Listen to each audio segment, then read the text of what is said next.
Ang susunod na dula na inyong maririnig ay hatid sa inyo ng MBC DZRH.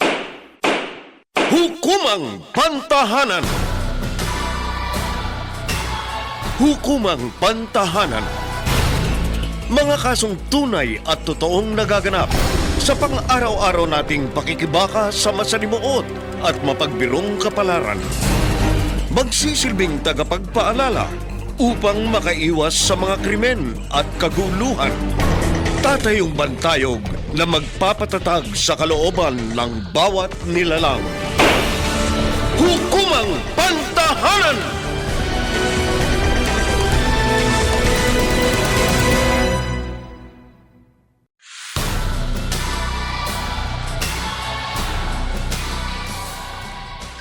Magandang Sabado ng umaga sa inyong lahat. Ngayong araw, hahatiran namin kayo ng isang naibang dula na inaasahan naming makapagbibigay sa inyo ng impormasyon at kaukulang kaalaman pagdating sa mga nababasa ninyo sa pahayagan, narinig sa radyo at napapanood sa telebisyon.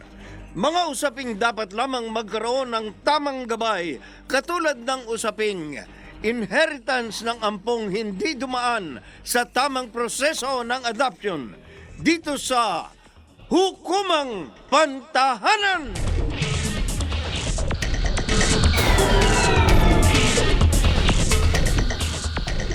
Pa? Bakit hindi pa kayo natutulog? Halika dito, Michael. Maupo ka dito sa gilid ng higaan ko.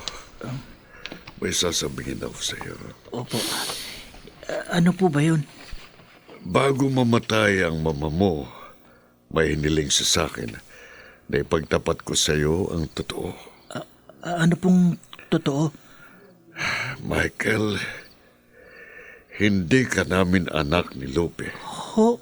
Ampong ka lang namin. Pero, paano nangyari yun?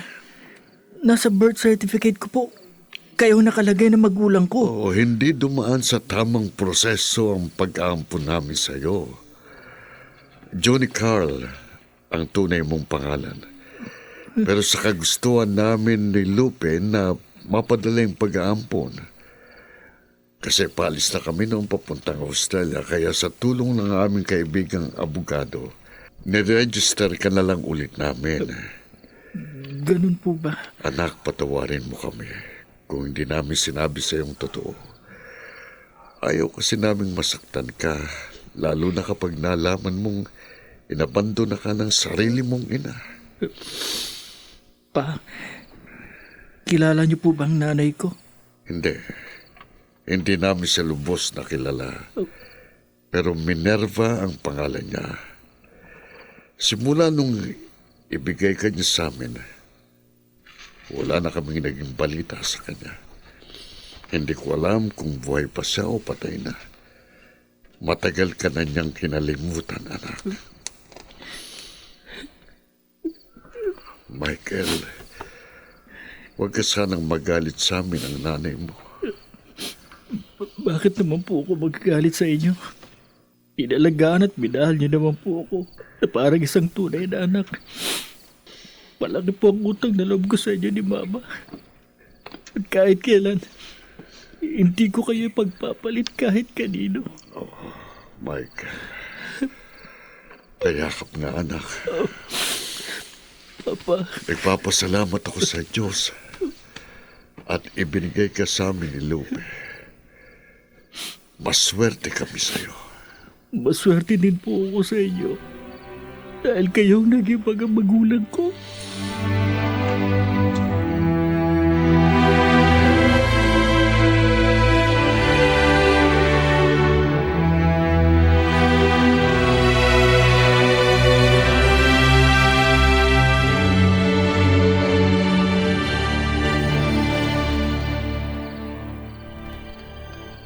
Michael, hindi ka nga. Ate Linda, bakit? Tagal niyo nag-usap ni Papa, ha? Ano pinag-usapan yung dalawa? Wala. Nagbilin lang siya sa akin kung anong gusto niyang kainin mamayang hapon. Mag-grocery ako mamaya bago ako mag-aral para sa exam ko sa Lunes. O, kumusta naman siya? Lumalala ba yung sakit niya? So far, bumubuti naman ang lagay ni Papa. Lumalakas na ulit siyang kumain. Siya nga pala, ipinapatanong sa akin ni Papa kung kailan daw ba dadalaw si Kuya Jesse at si Ate Rowena. Ay, naku, ewan ko ba sa dalawang yun? Alam mo naman, may kanya-kanya na kasing pamilyang dalawa na yun. At saka, palaging busy yun sa trabaho. Huwag na lang natin silang asahan na dadalaw pa dito para kay Papa. Ganun ba? Oo. O, teka lang. Baka mamaya kung ano-ano yung sinasabi mo kay Papa, ha? Ha? Bakit? Kasi napapansin ko. Parang lumalayo yung loob niya sa aming tatlo ni na Jessie at Rowena. Baka sinisiraan mo kami kay Papa. Naku, hindi. Hindi ko naman gagawin yun, ate. Di ko galing manira, lalo na sa sarili kong kapatid. Buti naman. Dapat alamin mo kung saan ka lulugar. Siya nga pala. Nasabi na ba sa'yo ni Papa ang totoo? Anong totoo? Tungkol sa tunay mong pagkatao. Kung yung pagiging ampun ko ang tinutukoy mo. Oo, ate. Alam ko na. Nasabi na sa akin ni Papa. Hindi ko kayo tunay na kapatid. Kaya pala ibang trato niyo sa akin ni na Kuya Jesse at Ate Rowena. Ni minsan, hindi niyo ako itinuring na kapatid. Hindi naman sa nagmamadali kami, ano. Pero pag namatay na si Papa, umalis ka na dito sa bahay. Dahil sa akin mapupunta itong bahay. At ayokong may ibang tao na kasama ko rito, ha? At saka huwag ka lang umasa na may makukuha na oras na mamatay si Papa. Kasi reserved na yun para sa mga tunay niyang anak. Ate, Hindi ka kasama doon dahil ampun ka lang.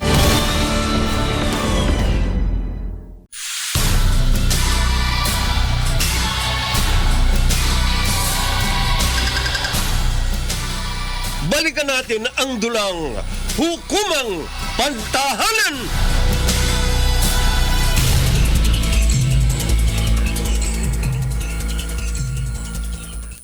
Michael, anak, nasaan ka na? nandito po ako, Papa. Nandito pala si na Kuya Jesse at Ate Rowena. Buti naman at dinalaw niyo ko, Jesse. Rowena. Actually, sobrang busy kaming pareho ni Kuya Jesse sa work. Pinilit lang kami ni Michael. May importante ba kayong sasabihin sa amin? Wala naman. Gusto ko lang kayong makasama. Pasensya na kayo kung naistorbo ko kayo. Siya nga pala, Pa. Kailan niyo ba aasikasuhin ang last will and testament niyo? Pumunta lang ba kayo rito para lang sa last will? Buhay pa ako, mga anak. Pa, wala naman sigurong masama kung magtanong kami. Alam naman natin ang buhay. Biglaan. Paano na lang kung mamatay kayo? Paano magiging hatian sa mamanahin namin sa inyo? Hindi ko na kailangan ng last will and testament. Ha? Kasi may tiwala naman ako sa inyo na hatiin nyo ng pantay-pantay ang mga maiiwan kong ari-arian. Bilang panganay si Linda ang mga kasiwa sa hatian. Basta't umaasa ako na magiging patas kayo sa isa't isa. Etong si Michael. Huwag niyo sabihin sa amin na paparte pa siya sa mamanahin namin sa inyo. Kasama si Michael sa partihan ng mana. Paampun lang siya, di ba? Right. Hindi niyo siya tunay na anak. Anak ko si Michael. Kapatid niyo siya. Kaya kapag namatay ako, 4 kayong maghahati-hati sa maiiwan kong ari-arian.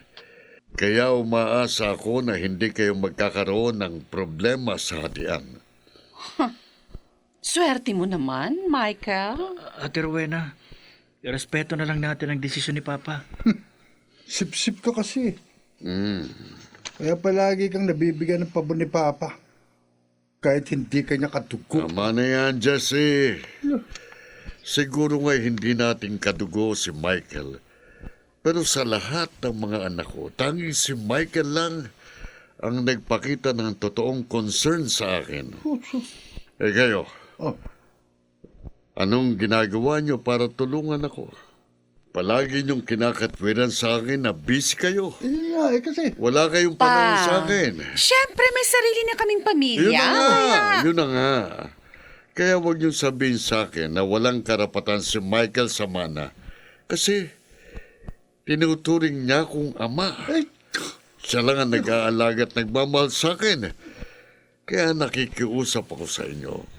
Ituring niyong kapatid si Michael.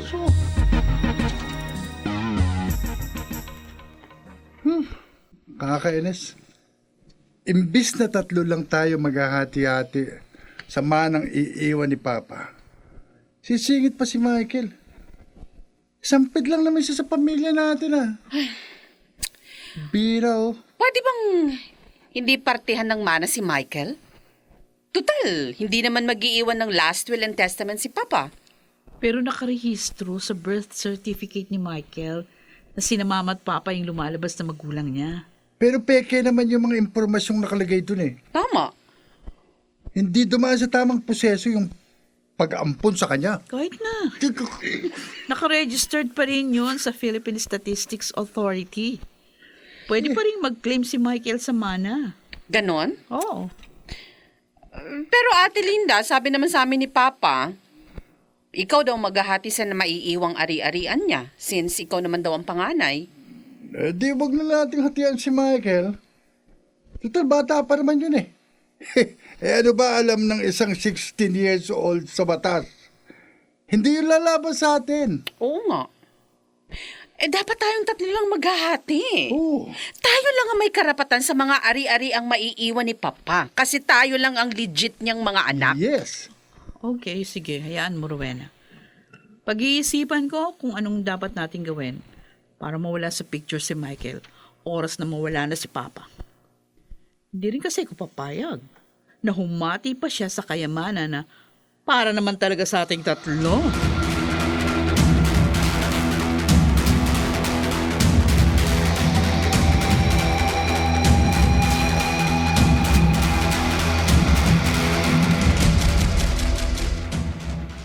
Papa, umaga na po.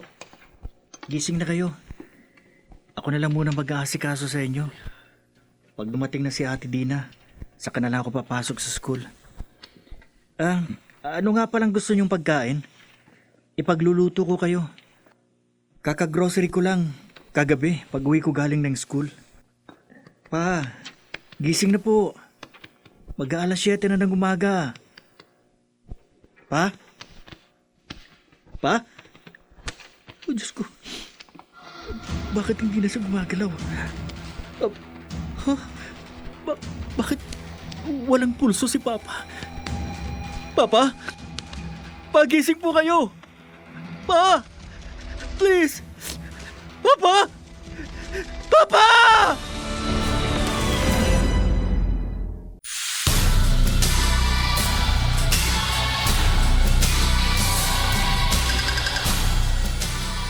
Balikan natin ang dulang Hukumang Pantahanan!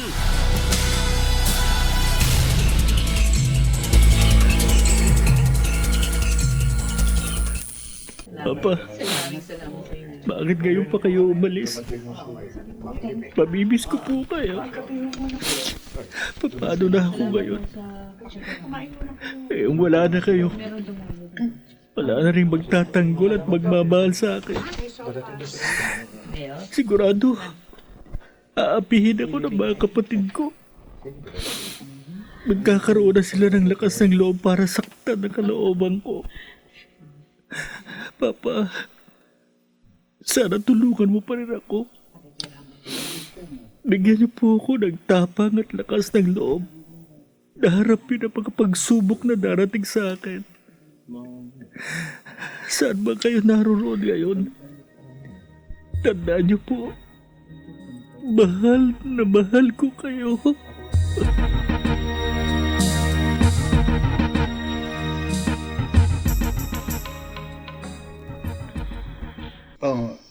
Attorney Cruz, bakit niyo ba kami pinatawag?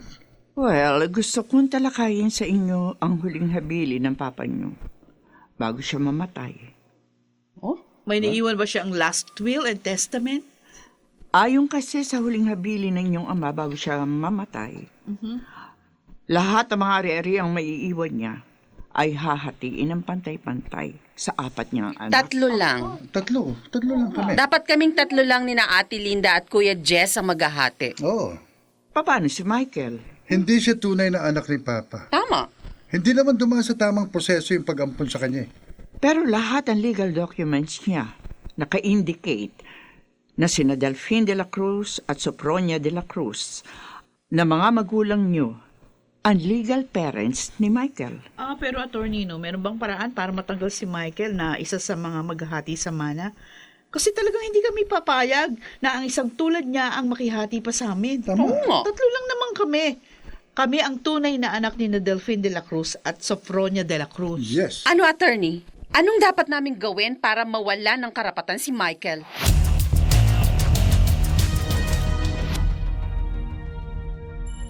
Umalis ka na dito. Kuya Jesse, natalawa na. Huwag niyo naman akong kalagkarit palabas. Dito. Ikaw talaga. Di ba sinabi ko sa'yo, oras na mamatay si Papa, aalis ka na dito sa bahay. Pero kapatid niyo naman ako. Hindi ka namin kapatid. At kahit kailan, hindi ka namin matatanggap bilang parte ng pamilya namin. Dapat na umalis ka na dito. Kasi wala ka ng karapatan dito. Tapos na ang pakikisampid mo sa amin. Bakit ba kayo ganyan? Ano bang kasalanan ginawa ko sa inyo? Salot ka! Simula nang dumating ka sa pamilya namin, inagaw mo ng atensyon at pagmamahal ng mga magulang namin. Tama na yung paliwanag. Jesse, paalisin na natin ang taong yan dito. Sige na, umalis ka Iwan niyo ako. Hindi ako aalis. May karapatan akong tumira dito kasi kapatid niyo ako. Ang lakas na loob mong sabihin yan. Hoy, ampon ka lang. Oo. Kapal nito. Ampun lang ako. Pero may karapatan ako sa lahat ng mga ari-ari ang naiwan ni Papa. Ang mga magulang natin na nakalagay sa birth certificate ko. Uy, Lahat ng mga legal documents ko, sina Papa at Mama ang nakalagay ng mga magulang ko. ang kapal ng pagmumukha mo, ha? Ang sama ninyo. Kahit na ano pa sabihin mo, ha, wala kang mamamana kay Papa dahil hindi kami papayag na pumarti ka sa kayamanan na para lang sa mga tunay na kadugo. Alam niyo siguro, porque 16 years old na lang ako eh. Hindi ko kayo lalabanan. Aba. Nagkakamali kayo. Kahit na bata pala ako, alam ko may karapatan ako.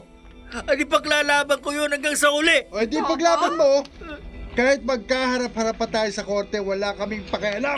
Halika! Bitiwan niyo ako. Huwag niyo akong kalat ka rin. Nasasaktan ako. Kuya, ate, tama na. Maawa na ba kayo sa akin? Hindi kami maaawa sa iyo. Dapat lang sa'yo, nakalag ka rin palabas. Umalis ka na sa bahay namin, ha? At kahit kailan, huwag ka nang babalik o magpapasok ka sa amin. At kahit anong gawin mo, ha? Hindi ka namin ituturing na kapatid. Lumayas ka na! Layo!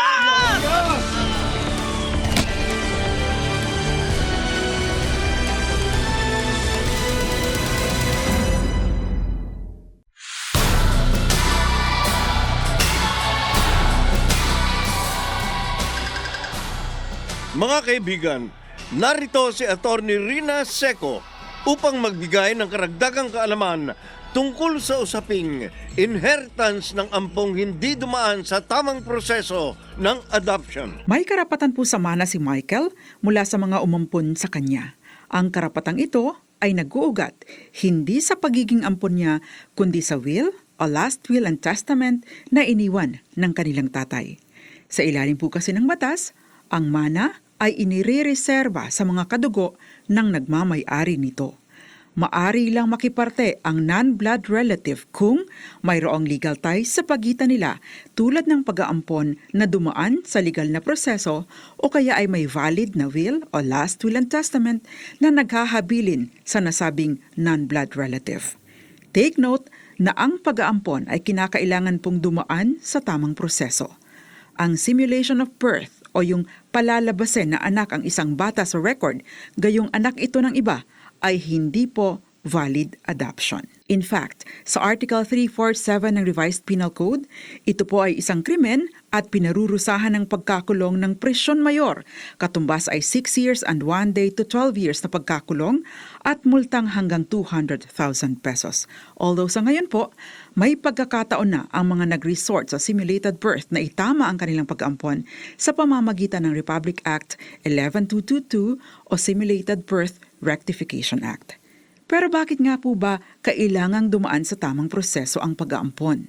Dahil maliban po sa krimen ang pag-aampon ng hindi dumadaan sa proseso, wala pong legal ties na nabubuo sa simulated birth. Ibig sabihin, hindi po nagkakaroon ng obligasyon at karapatan ang mga batang kinupkop lamang. Wala silang karapatan sa mana in case of intestate succession.